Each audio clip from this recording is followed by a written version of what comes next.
Podcasting from her kitchen table, it's Jacqueline J. Here with another episode of Cast Iron Skillet Chronicles, where we focus on faith, family, fun, and finance for my fierce, fly, and fabulous sisters over 40. Come on in the kitchen. Coffee's brewing. Pull up a chair and girl, let's talk. Now, here is your host for Cast Iron Skillet Chronicles, Jacqueline J.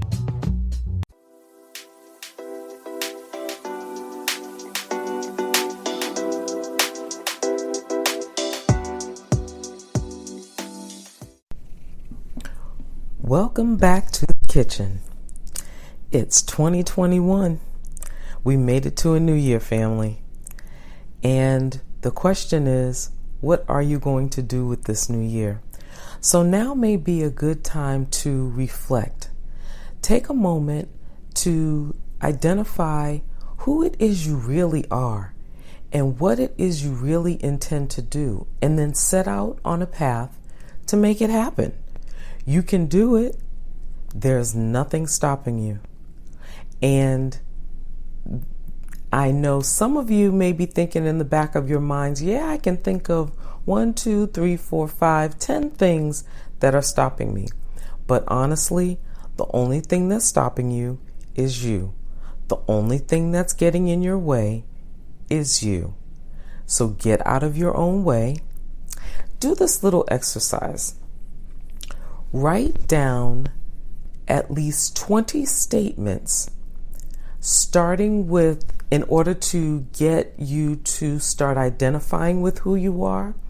Write out those statements. So each statement would start with, I am. So for example, for me, I am a person that likes chocolate with nuts. I detest plain chocolate. It's got to either have some additional something in it, or some nuts, or some caramel, or some, I don't know, anything in there. But at any rate, chocolate. So I am a person who likes chocolate with nuts. I am a person who is recovering from imposter syndrome. So don't think you're the only one. It's not relegated to just one or two folks. There are plenty of us out there. But that is something that I'm working on. So I am in recovery from imposter syndrome. So it's not, right now, it's a person who I am, but it's not who I am becoming. So that's what we're getting to. Also, I am a grieving mom on a mission to normalize grief. And what that means is, we walk through this life so many times, and, we answer that question when someone asks, how are you? And our first response tends to be, for a great many of us, tends to be, oh, I'm fine, or I'm great, or, things are okay, or whatever the case is. But that's not always necessarily the case. I think we need to start walking in our truth, and when that question comes about, when someone asks that question, answering it honestly. I'm not okay right now. Now is not an okay time for me. And you don't, and that's the other thing. We also tend to feel the need to explain things to people and, let them know why this may not necessarily be a good time, but no explanation necessary. When you feel those feelings, you lean into them and move forward, recognizing that, Lord willing, it's a feeling that will pass, or that will that you'll bring yourself out of to another place of not being in that dark place. So being stuck there, that's when you definitely need to seek professional assistance, professional help, because being in a dark place for too long can have detrimental effects, not only to your mental health, but to your physical health as well. There are so many ways that, being in a dark place can manifest itself in your physical body.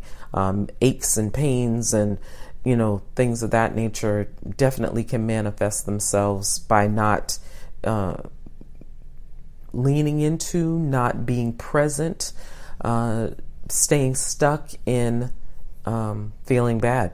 So, and again, that's not to say that we all don't feel bad, because like I said, I personally will forever be grieving. Now, please don't get it twisted. Just because I can hold an intelligent conversation without dissolving into a pile of mush, in no way means that I'm not grieving. I will grieve my child until I take my last breath. There will forever be a hole in my heart that cannot be filled. It just will not, my heart will not be whole again, ever. Like I said, until I take my last breath. So, but I still am finding ways to move on. I still am finding ways, hopefully, and Lord willing, to impact others, to help others through their journey, through their processes. So grief doesn't always have to be gloom and doom, if you will. There are lighter sides to grief, but it's still grief. So again, that's just me. So you may have your own opinions on that particular topic, that particular subject, but definitely lean into who you are as a person, which will assist you as you're moving forward in your intentions for the new year, to move into that space, move into that place to what you are becoming and what you want to become for yourself, for your family, for your business, for your life. So that's it for now, family. Again, enjoy 2021. Have a blast. Do those things write down those intentions. Do those things that you've wanted to do. And we will see you next time. Until next time, take care. Stay safe. Be well. Be kind to each other. Be kind to yourself. And be blessed. Bye now.